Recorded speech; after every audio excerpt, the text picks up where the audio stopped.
I think it's a situation to where down on power they've just had to. Oh yeah, that is coming off of turn 11. It happened a little bit earlier than where I thought it did, and when that turn 11's so tight right there, and if you miss it at all, and it looks like he turned in just a touch early, the front end slid, and he pile drive that outside wall in turn 11, just destroying the right side of that car. And Nick, he was not in a hurry. Oh, trouble! Into the wall! And many more involved.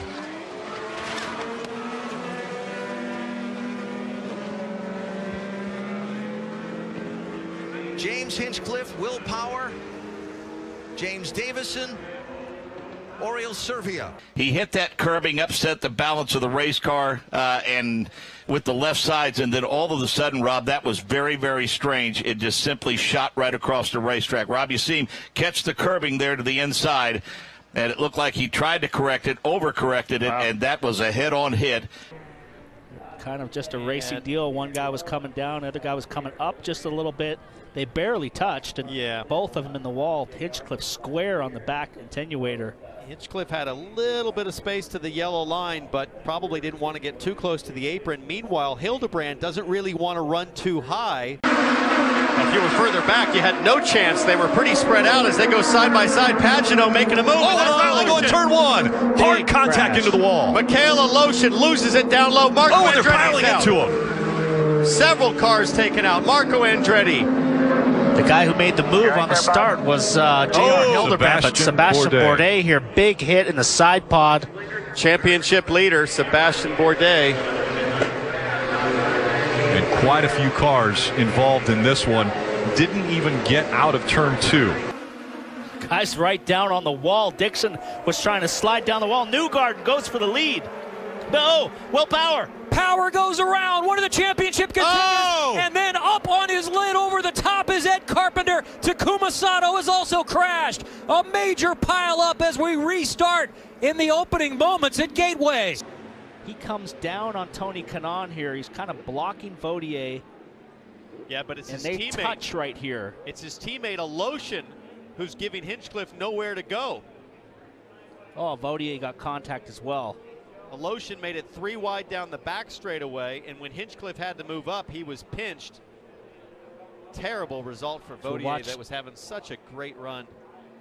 So both Dale Coyne cars, both Schmidt-Peterson cars, both Ed Carpenter cars all go out in that accident. We watch here. Watch this. So he starts coming down. They touch right here, and he got into that tank slapper. As we see that the tank slapper is when you just kind of lose the car, and now you're fighting the car back and forth, trying to correct it left and right, fishtailing.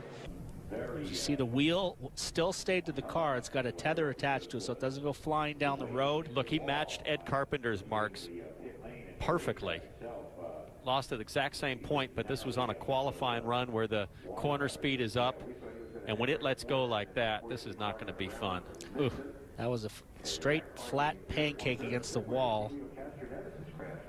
Now watch this as he rotates back around. At this point, he'll be looking at the start of the pit wall, just hoping that the car does not impact that head on.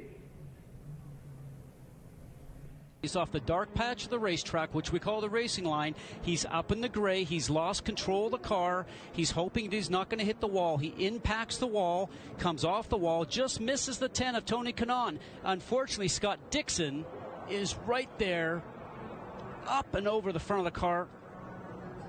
Car hits on the top of the wall. The safety cell on these cars, guys, I can't tell you how strong they are. An awful accident, but as we saw, Scott Dixon right there, hands away from the steering wheel. We saw him get out, and when we first went to this frame, when we first saw this accident, you heard some roar from the crowd, and that was because they knew that Scott Dixon was okay, and the 77 of Jay Howard was also okay. Boy, this is just bad timing on Dixon's part and incredible fortune with the way this car lands on top of the wall. Or he's incredibly fortunate. Both in the 231s, the first driver to put any lap in the 231 so far. Trouble! Oh, what a crash! What a terrible crash!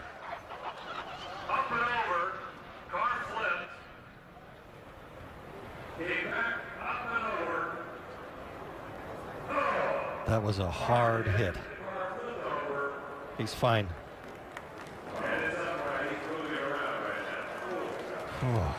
Wow. That just shows you what happens when these cars come unglued to the track.